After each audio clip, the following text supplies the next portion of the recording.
আজকালকার ঘুরা ঘুরা পোলাপান লেখাপড়া বাদ দিয়ে টোয়েন্টি টোয়েন্টি ম্যাচ খেলা শুরু করে দিছে। দেখেন কি অবস্থা।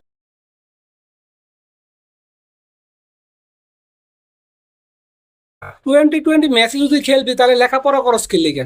তখন বাপ মায় তখন লেখাপড়া কিসের জন্য করায়? হ্যাঁ, আর তোর বাপ মাকে এগুলো দেখে না? এই যে ভিডিও গুলো এগুলো কি তোর বাপ মায় দেখে না? একটা বাপ মার দায়িত্বটা কি? বাপ মায় খোঁজ খবর নেয় যে তার সন্তান কোথায় যায়, কি করে না করে? বাপ মা এত কষ্ট করে টাকা উপার্জন করে সন্তানদেরকে লেখাপড়া শেখায়, আর সেই সন্তান লেখাপড়া বাদ দিয়ে এই অল্প বয়সে আকাম কুকাম করে বেড়াইতেছে। তোরা যেগুলো করছ এগুলো কি তোকে করার বয়স? এখন এখন বয়স হয়েছে? তোর বয়স কত? হ্যাঁ, তো বয়স কত যাতে এখন এগুলো শুরু করছোস?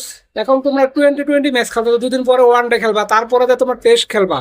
আর যারা এই যে বাল্য বিবাহ বন্ধ করতে চায়, আর যারা এই যে নারীবাদী, তাদেরকে চোখের ভিতরে আঙ্গুল ঢুকায় তাকে দেখানো উচিত যে এই যে অল্প বয়সের ছেলে মেয়েরা কি করতেছে, সমাজটারে কোথায় নিয়ে যাচ্ছে। বাল্য বিবাহ দিলে সমস্যা, কিন্তু বাল্য বিবাহ দিলে তো তোমাদের সমস্যা হয়ে যায়, তাহলে যে অল্প বয়সে আকাম কুকাম করে, এটা কি সমস্যা হচ্ছে না? শয়তানের আড্ডি যায়।